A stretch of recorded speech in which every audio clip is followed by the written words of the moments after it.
The College Football Playoff Committee stirs up controversy, and the ACC is front and center. Let's bring in the squad. You're talking ball with the ACC Squad. From Florida State to North Carolina, from Syracuse to Miami, and from NC State to California, it's the local experts of the Locked On Podcast Network, bringing you scoops, breakdowns, and the most comprehensive preview of the upcoming ACC weekend.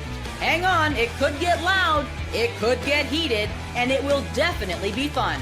Squad up, you're part of the ACC Squad. The CFP just can't keep their logic straight, and we have plenty to talk about. Shout out to the everydayers, and thank you so much for making the Locked On ACC Squad your first listen. We're available wherever you get your podcasts. We're available on YouTube. We are part of the Locked On Podcast Network, the #1 sports podcasting network, and this episode is brought to you by FanDuel. Right now, new customers can bet just $5, and if your bet wins, you'll get $300 in bonus bets to use across the app. Download FanDuel today. We'll look at Week 13 in college football with Georgia Tech has an opportunity to clinch an ACC Championship Game berth. We'll talk about James Franklin landing at Virginia Tech and why it's a home run, despite what you may think about James Franklin. But, folks, let's talk about this CFP controversy. I am Alex Dono from Locked On Canes. I almost feel like I should recuse myself from this conversation, but that's not going to happen. We got Kenton Gibbs and Grayson Boone from Locked On Wolfpack. We got Isaac Shade from Locked On Tar Heels. Jackson Holzer from Locked On Syracuse.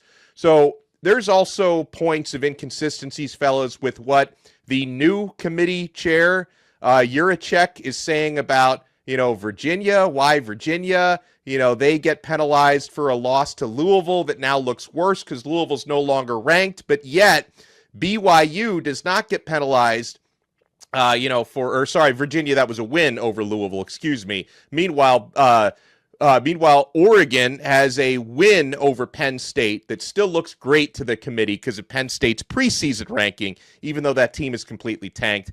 And then you've got the Miami situation. And let me, Kenton Gibbs, I'll let you buy the first round on this one.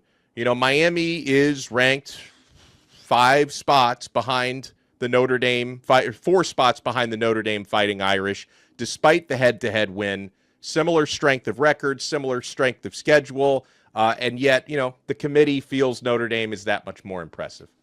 See, Dono, you're doing this all wrong. You're doing this by on-the-field logic. Who won football games? Who lost football? Hush, winch, man. Nobody cares about that stuff. Who is Oregon's most famous living alum? Phil Knight. Phil Knight, by a mile, right? Why wouldn't you want them in the playoff? That's Nike, baby. The school of 1,000 uniforms. You got to find a way to put them in. So what if their best win is over a Penn State team whose head coach is now headed to Blacksburg? What is that? Hey, Miami beat Notre Dame. I'm sorry. Does Miami have an exclusive TV deal with anybody? Is Miami exclusively covered by one channel? Oh, okay. So get out of here, you dweebs. Go back to your little Coral Gables. Go back to your little nice little beaches and whatnot. Go back to Vice City and have all the fun there. But this is not for you. This is not. The playoff ain't about who can win football games. It's not about what teams are good. It's about who has the famous alums. It's about who draws the eyes. It's about who has the best TV deals. And I'm sorry to tell you, Dono. I'm sorry to tell you, Isaac. Sorry to tell you, Grayson. Sorry to tell you, Jackson, even though none of our teams are close. None of us meet the criteria. In the words of Isaiah Thomas, Louisville and Virginia meet the qualifications to be chosen, but they won't be. It will never be you. It will never be you. You got to get in by winning the ACC championship or else. Because again, Donald, we don't have Georgia here.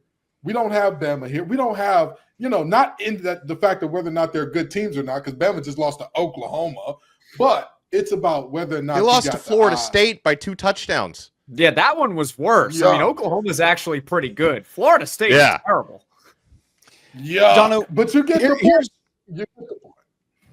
Dono, here's Miami's problem, and I wish you could talk to the coaching staff about maybe fixing this next year. You guys lost too late in the season. That's my biggest thing. If you had been smart like Notre Dame, you would have got your losses out of the way right out of the gate, and then you would have been fine because you would go on a winning streak after it. It's all about when you lose. If you lose at the wrong time later in the season, well, then you got to work your way back up the rankings as other teams lose and fall down. Notre Dame loses their first 2 games, but they've been able to go on a winning streak ever since. So they're just letting other teams fall as they lose, and they just keep working their way up. That, my friend, is the Hurricanes' biggest sin, is losing at the wrong time. Yeah, 100%. And then the wonder if they have enough time, as you mentioned, to climb back into it. And I don't take for granted the fact that Miami still has 2 more games to win, right? If they lose to either of Virginia Tech or Pittsburgh, the conversation is moot, and they're no longer going to even deserve to be in that CFP formula and conversation. I get that. But if Miami takes care of business, and they've looked better their last couple of games. I mean, sorry to Kenton and Grayson. Miami just put up their most complete performance of the season against NC State. And I think the committee did notice that because they leapfrogged Miami over Vanderbilt despite Vandy not having any new losses. So at least the committee has shown you they are as consistently inconsistent as Miami football is over the years. The committee just kind of makes it up as they go along. So yeah, it's possible that if Miami were to hypothetically dominate Virginia Tech this weekend, which probably should happen given the state that the Hokies are in right now. James Franklin won't be coaching this weekend, by the way. And then if Miami is able to score a dominant win in their season finale against Pittsburgh, which won't be easy, but if Miami can dominate these 2 games, then maybe the committee has already shown you know what? Yeah, we had Miami ranked behind BYU and Utah, and the Utah thing is a real head scratcher because their best win is against Arizona State, not the Sam Leavitt Arizona State, the Jeff Sims Arizona State. That's their best win, right? And you could say their losses are good. Like, oh, Utah's got losses to BYU, who's ranked, and Texas Tech, who's awesome. They lost to Texas Tech by 24 points. Like, they didn't belong on the same field with that team. So maybe the committee might say if Miami wins 2 more games impressively, you know what? Maybe you should be in front of Utah. Maybe you should be in front of BYU. Maybe you should be in front of Notre Dame. Maybe they'll actually start to take that head-to-head seriously, but I'm not holding my breath. Why the hell is who you lost to this important? Why are we valuing losses this much? I'm so confused. When did it become like, hey, you just need to schedule good teams, get your brains beat out by good teams, and you're all right? Is this basketball? Is this Isaac's time to shine? Are we talking quad 1 losses? What's happening? And this is essentially what is happening now. Yeah. It's preposterous that Notre Dame is almost being rewarded for a good loss, whereas Miami is almost being penalized for winning that game that they were previously talking about. If the results on the field don't matter, then what are we doing here? It's purely just a beauty pageant. Last thing, we talked about NC State getting their face beat in by Miami. I've seen people use NC State as a buffer between Notre Dame and Miami because Miami beat us by a couple more points than Notre Dame did. What are you saying screw me for? Leave us out of it. But they're building a resume here. I actually think they will win the last 2 games of the season, and I find it hard to believe that they're going to be left out 10-2, especially if they win those games with some style points.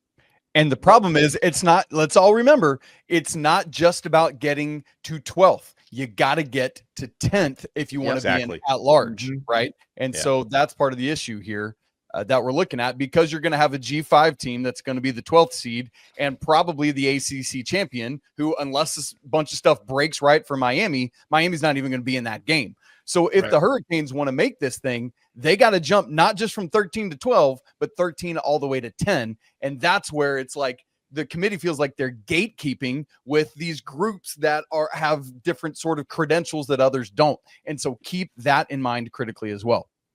I think and that's another part of Miami's problem is and again, like, it just feels like even scheduling Notre Dame was so pointless because you don't get any credit for actually beating them. They get credit for losing to you. Right. You don't get credit for beating them. So, like, you look back at the situation Miami's in where, Miami's 2 losses are against conference opponents. You would think beating Notre Dame would be a big deal, but Miami would have been better off losing to Notre Dame and beating SMU. Like, if you could trade those 2 losses, Miami would be in a better situation had they lost to the Irish, beaten the Mustangs, because then Miami would be firmly in the ACC Championship conversation and a chance at an auto bid. You know what Miami could have just done instead? Because someone finally just has to say it, because it's not that I disagree with any of you guys about the college football playoff and all the committee, but Miami they didn't have to lose to Louisville. They didn't have to lose to SMU. I'm sorry. I mean, you're not wrong. You're not wrong. You didn't have to lose those games. Miami, yeah, it's a rigged system. Oh my goodness. Jackson, you're suggesting learning that it's rigged, win your games. You're suggesting that Miami's best course of action was to have not lost, that they should have won? It's revolutionary. Yes, because I'm not going to sit here and cry over teams that are on the bubble. If you're on the bubble, the problem is that you are on the bubble. That's the problem. You got to get away from the bubble. Win your games. Jackson, Aloysius Hosier.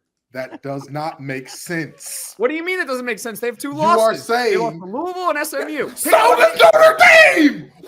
How does having 2 losses? How are you saying just win your games to Miami when them and Notre Dame played and they did? Kenton, it's already a rigged system against you, so you have to beat the rigged system. I wish it were that easy. Let's just win all of our games next time. Okay, I'll let Mario Cristobal know. Win your games and leave no doubt. What they beat the team that's rigging the system. Thank you. Thank you. The rigged system. I'm sorry, but I've never. It's like we did this last year with March Madness, and we do it every year with March Madness, trying to decipher what bubble teams should get in and what teams shouldn't get in. And we talk about this is rigged, that's rigged, whatever the case may be. It's an imperfect system. There are clearly teams that get more favoritism than others. That is very, very obvious. I acknowledge that. So the way around it is very simple. Don't lose to Louisville. Don't lose to SMU. Guess what? You're undefeated and playing for a chance to go to the ACC title game, where guess what? If you win the ACC, you don't have to worry about a committee because you're automatically in the playoff anyway. So this is Miami's fault. That's what it is. Miami lost 2 games. They lost them later in the year when we all know, as Isaac pointed out, that recency bias matters.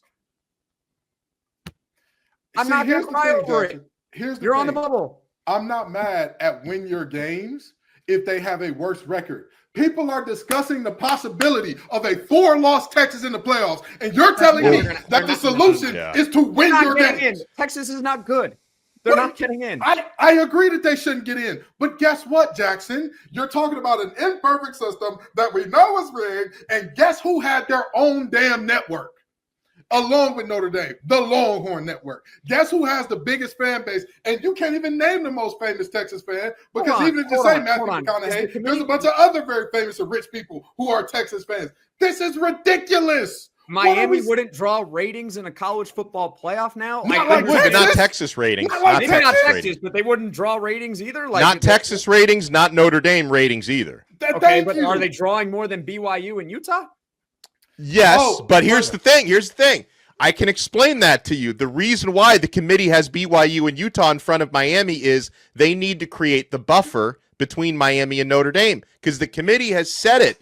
Their logic, the way that they grade teams is they grade them 3 at a time. They have comparative pools. And so what the committee said was, well, we can't count Miami's head-to-head against Notre Dame because they're separated by too many spots. They're not in the same comparative pool. Well, how do you make sure they're separated by more than 2 spots? You rank BYU and Utah in front of them. And it feels like one of the things the committee... I understand that the college football committee is just ridiculous, but my counter to it is very simple. If they had not lost to Louisville, had they not lost to SMU, they're not having this conversation. We weren't having the conversation about Miami last year with the college football playoff up until they lost the final game of the season, because they had 1 loss in the regular season and they were firmly in the college football playoff. It's that simple. If you have only 1 loss at this point of the year and you're in the ACC and you are the Miami Hurricanes, you would be safely in the college football playoff right now. You wouldn't have anything to worry about as long as you won out in the regular season. But you have 2 losses, You are in the ACC. We already know the ACC is not going to get a single ounce of favoritism by the committee. So that's instead the of complaining problem, about though. it, Like you're saying that as if that's okay. You're asking a system to change that will not change because the people that are running the system don't want the system to change, and it's not going to change. Why do they care about the ACC? They don't. So you don't give them a choice and you win your games. Brother, the ACC is in an abusive relationship with the committee, and so we should just get out of it. Your idea is just cook better food. That's not gonna work. It's not how it works. Everybody should just go undefeated, and that way we'd have a bunch of teams. Meanwhile, we're watching other conferences have 4 lost teams that people are discussing Texas being right in. now is ranked 17. They are not getting in the college football playoff. They are not going to leapfrog that many spots now in the playoff. But you know what's funny? Everybody's saying if they beat Texas A&M, they got to be in. Yep. Yeah, it's not going to happen. But if they do, we've seen Marcel Reed put on some stinkers. South Carolina almost beat Texas A&M. I don't think they're going to beat Texas A&M. Second of all, if they beat Texas A&M, I still don't think they're going to get it. Okay. All right. Well, when we come back, we have a new head coach in Blacksburg, and Virginia Tech could not have done any better than they just did. I know people have their feelings about James Franklin, but this is a grand slam for the Hokies. You want to keep it locked right here. We're only getting started on this brand new episode of the ACC Squad. I know you're only getting started with FanDuel. The NBA is back, and there's no better place to get in on that action than FanDuel, the official sports betting partner of the NBA. Even if you missed the start of the game or you want to ride the hot hand, FanDuel has live bets on everything from who will score next to fourth quarter comebacks. Plus, you can even combine your live bets into a same-game parlay for a shot at a bigger payout. Keeps every game exciting, especially when your team's making that late push. Right now, FanDuel is giving new customers $300 in bonus bets when your first $5 bet wins. So head to FanDuel.com, sign up, and play your game with FanDuel, the official sports betting partner of the NBA. Thank you so much for making the ACC Squad your first listen. I'm Alex Dono from Locked On Canes. We got Kenton Gibbs and Grayson Boone from Locked On Wolfpack, Isaac Shade from Locked On Tar Heels, Jackson Holzer from Locked On Syracuse. All right, so finally, guys, it became final on Monday. We heard weeks about the possibility of James Franklin to Virginia Tech. We were wondering if Franklin might be holding out for a quote-unquote bigger job to come open, but the Hokies were able to get it over the finish line. And first and foremost, guys, I'm a big recruiting nerd, and that's an area. James Franklin is not only a hell of a recruiter, but he's a hell of a recruiter in that area, the DMV area. He's got a great track record there. So geographically right away, James Franklin, who's a proven program builder, like he made the standards so high at Penn State that they're able to fire the guy 1 year removed from a Final Four college football playoff appearance because he was no longer meeting the standard that he created at Penn State after all the scandals and the fall from grace that program had. So I'll let Jackson buy the first round on this one because, you know, Franklin may not be a perfect college football head coach, but given where Virginia Tech's program is right now, they could not have done any better than this. You stole the words right out of my mouth. I mean, this was a home run hire. This was the perfect hire for Virginia Tech, and it's just like, well, welcome back. Welcome back, Virginia Tech. We missed you. It's been a long time since they've been relevant in the ACC. It really has been. I'm a Syracuse fan, and they like to recruit in the DMV area too, so I'm also not exactly thrilled that James Franklin's now in that area. But in terms of the ACC, they need more, very clearly. They need more good teams. They need someone that they can crown at the top.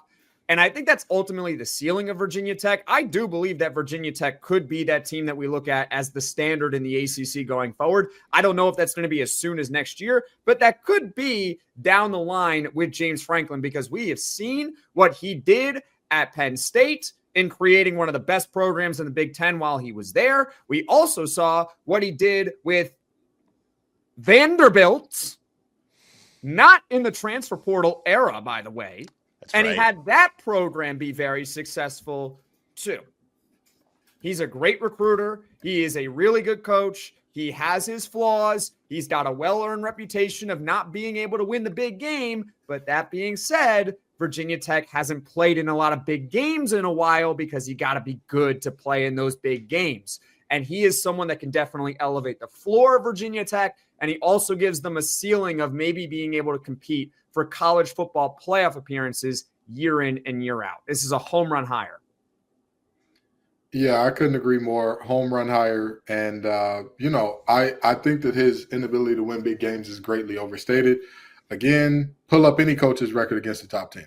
Who's crushing it against the top 10? Georgia? Bama? That's it. That's about it. Jeff Brom. Jeff Brom. Jeff Brom. Of course, but don't ask his record against Kentucky. I'm joking. He does just fine against Kentucky. But the reality of this thing is, I honestly don't think that this was a slam dunk hire for Virginia Tech. I think that he would have been a slam dunk hire wherever. I don't think there's a single job available right now where I would say you're going to do better than James Franklin. I'm going to look back at this hire, and I feel like I knew coming in you would do better than James Franklin. Now, are there people who potentially have a ceiling over James Franklin? Absolutely. You look at Summerall and you say he could have a ceiling that's higher than James Franklin. Absolutely. You say he could, but you also are going up against the fact that he is unproven as a Power 4 head coach. That's right. Just a fact. That's just a fact. You go in and say, some of these coordinators could be really big names. They can be really good guys. Sure. But the reality is, for all of those coordinators that can be really good, none of them have had to run a Power 4 program. He brought Vanderbilt from being a baseball school to respectable at football, and then he messed around and took. Do y'all know who the head coach of Penn State was before my boy Franklin? Go ahead, Donald. Who was it? Bill O'Brien. Did they win very much with Bill O'Brien? No. Of course not. He's Bill O'Brien. Nobody wins a lot with Bill O'Brien as your head coach. So not Boston College, that's for sure. Not Boston College, not nobody except the Texans when they had Deshaun Watson at quarterback, but we ain't going to get into that right now. So the reality of this thing is very, very simple. James Franklin is a hell of a hire. Like y'all already talked about, he is going to be a great recruiter. And I want you to look at this as the biggest difference. Look at LSU's class, look at Florida's class, and look at Penn State's class. All three no longer have coaches. Only one of those three schools, all the recruits said, actually, I think I'm good here. I think we're all set. It's crazy. Like all of their guys have either decommitted, flipped, or they're opening up their it's insane. Like everyone was like, no Franklin, I'm out. Yep. Again, let's go get them. Penn State is about to go through their Nebraska after Bo Pelini era. They just they didn't know it. They thought that they were still that girl. You're not anymore, honey. It's not the 80s. The updos are out. It's not that time anymore. Joe Paul, God rest his soul. He ain't walking through that door, but I digress. 3 quick things. When Virginia Tech is good, it's good for college football. They have not been that since Frank Beamer left. We need it. Number 2, this is good for all of us in our schools. When you look at James Franklin, who is a phenomenal, everything you guys have already said, the fact that an ACC school is getting him, I think speaks volumes about what he thinks about that program and what it's going to ultimately mean for the ACC and recruits that are going to come. I love that. Thirdly, and most importantly, I hope we get some more Keegan-Michael Key impressions of Coach Franklin in Virginia Tech garb. That's the most important thing that's going to happen out of this. I think the last thing that hasn't been mentioned up until this point, Virginia Tech a couple weeks ago also announced they're dumping like $230 million into their athletic program, and you have to figure the football program is probably get the massive portion of that pie. Yep. This is going to be a quick turnaround for James Franklin. They're going to be really good, really fast. They could be near the top of the league like as soon as next season. I think no exaggeration. This will not take long at all. I think it's just harder in football to be able to turn over a roster year over year and be successful than it is in basketball. But I think it's very easy. It's so easy. Just bring in 70 new dudes and you're good. Watch this. Right? When you do the number breakdown. Good job, Isaac. When you do the number breakdown on it, the absolute max for revenue share is how much, guys? 20 and a half billion. 20 and a half. 20 and a half. Go up for next year, though. So we'll round up. So we'll round up over the course of the next 4 years and say that the average will be about $24 million, right? Grayson just said that they're dumping in $200 million. So even after hitting max salary allowance or max revenue share, rather, I'm sorry, not salary allowance, because they're amateurs. max revenue sharing, you still have $30 million left over. I mean, this is something unlike anything that I think we've seen in recent history, because so many other teams around the country are bleeding out money. With all due respect to Florida State, that's a job that's probably going to be open, and they've had to pay for reconstruction of their field. They're about to have to pay for a massive buyout. They've got a lot to pay, and meanwhile, Virginia's like, hey, we like those guys in Blacksburg. Let's give them some money. It's a really good time to be a Hokie fan. Well, it's a good time to be an ACC fan, despite all the chaos in the conference. But we've got a big matchup coming up this weekend, guys, between Georgia Tech and Pitt. It's an ACC Championship Game eliminator. We'll tell you who wins when we come back. You want to keep it locked right here to the ACC Squad.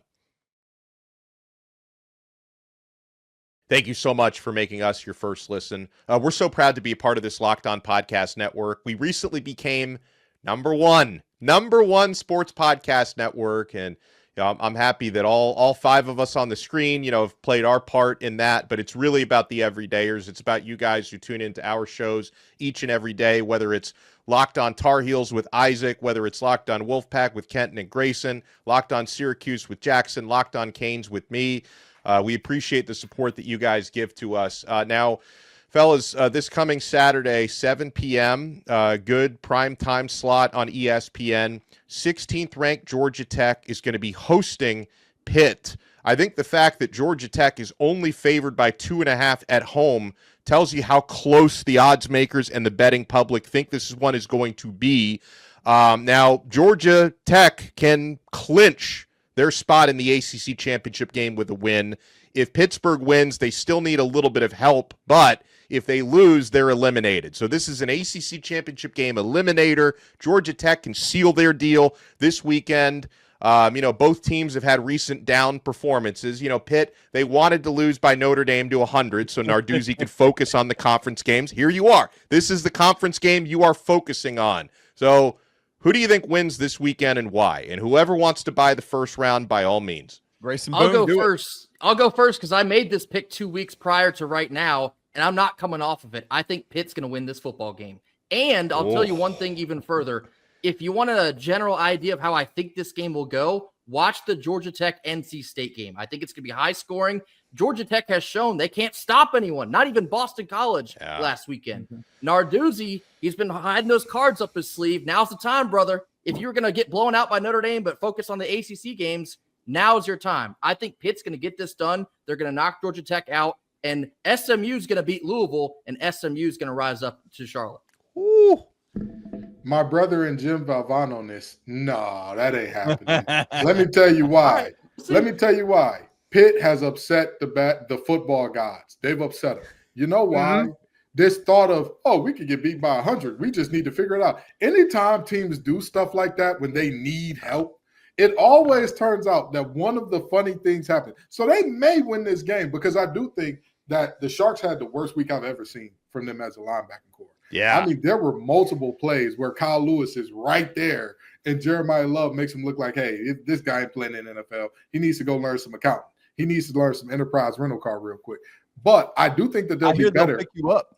Yeah, they will. They will. And I'm going to tell you. Put you down, too. I was just about to say, Kyle Lewis picked people up and put them down, except last week. He said, I'm good. I'm Montaleo doing all the putting you down I need. So with that in mind, I think that Pitt has a shot in this game because they stopped the run well. That's what Georgia Tech does best. If you force Georgia Tech to throw the ball, that's where things get a little bit dicey for them. But I think the biggest thing is that instilling of a loser's mentality, that instilling of like, we could lose by 30. This is fine with us. That never bodes well for a team, especially not late in the season. So I'm picking Georgia Tech solely because the pride of the ACC is hanging in the balance here. You can't let Pitt win. Well, and even if Pitt wins this weekend, they would still need to beat Miami to get to the ACC Championship game. So it's not, depending on which Miami shows up, you never know, but it may not be the easiest route for them. But I think Pitt wins this weekend, guys, and there could be some recency bias here, but based on recent results, Georgia Tech's defense is getting worse every week. And I would have thought, maybe coming off a bye week earlier, they can't stop a run, they can't stop a pass, they can't stop a nosebleed. And I just think that team is so over-reliant on Haynes King. Maybe Haynes could have such a brilliant game that he can outscore Pitt single-handedly. He's done stuff like that before, but I just think Georgia Tech's defense is too much of a liability right now. I think Pitt is going to have enough with Desmond Reed, especially, to exploit that and probably win this game on the road. Yeah, you want to be trending up this time of year? I tell you what, boys, the Yellow Jackets are going in the complete wrong direction. They've been somehow sneaking them out, but it doesn't matter. But here's the other thing. All eyes in both Coral Gables and in Durham are going to be on Dallas, Texas as well, because that's a critical game, right? We've got two other one-loss teams outside of Georgia Tech and Pitt. Virginia's off this week, but SMU's hosting Louisville. I'm curious if Louisville is we're kind of done, or are they look, we might not make this ACC championship, but let's go spoil things for the Mustangs. I'm really curious what's going to happen there. If we're going to get chaos, if Miami and or Duke have any hopes of making the ACC championship game, it's probably going to start with Louisville winning in Dallas on Saturday. It would not surprise me if Louisville won, just because Louisville is now out. Because Louisville's out. If Louisville was still in the race, I mean, they ain't win. I mean, trust me, they ain't winning. But they're out of the race. The pressure's off of them. Nobody expects anything from them anymore. We don't care if they win or lose. They might actually go ahead and steal that game against SMU. But regarding this matchup with Georgia Tech and Pitt, I think the matchups honestly favor Pitt. But Georgia Tech is at home. It's probably going to be a pretty emotional game. High stakes. And in that case, I like to usually favor the home team in this one. So I'm going to take Georgia Tech. Plus, as Kenton mentioned, the football gods should be against Pitt, but not necessarily the Pitt players. I don't blame the Pitt players. It's not their fault that their head coach has a loser mentality and a loser mindset. And I got to be honest with you, I would fire Pat Narduzzi. That's what I would do. You can't go to the media and say that this game just doesn't matter. I'm sorry, you can't do it. That's inexcusable. The only way that I can forgive it is if Pitt does go to the ACC title game, they win out, and then they go to the college football playoff. Then, Pat Narduzzi, you are forgiven. But in the meantime, he deserves nothing but losses. Give me Georgia Tech. Well, we appreciate everyone for making the squad your first listen and your first watch. Make sure you support this awesome network and check out our other shows. I host Locked On Canes and Locked On ACC with Kenton Gibbs and Jackson Holzer as well. Kenton also from Locked On Wolfpack, Jackson from Locked On Syracuse, Grayson from Locked On Wolfpack, and Isaac Shade, who not only hosts Locked On Tar Heel. Don Pitt. At the buzzer, we lost Dono. At the buzzer. I'll finish up what Dono was saying there. Yes, I hope in the college football playoff. Just so close, so close. They pulled the plug. But it's rigged. The Wi-Fi is rigging it. Oh man, we were talking about Louisville. Yes. All right, you guys. Hey, listen, as Dono was saying, he hosts Locked On Canes, Locked On ACC. I'm also hosting Locked On College Basketball in addition to Tar Heels. We're going to see if we can get things going. My, Darian Williams. What a dude in Raleigh, North Carolina. Great stuff there. We can't wait to be back with you guys again next week as we get ready for the final week of the regular season. Going to be spectacular to see who ultimately makes that ACC championship game. All coming up next week on the show. Don't miss it. Stay locked in right here to the ACC Squad. And remember, if you want to have the #1 podcast, just be #1. Win your games.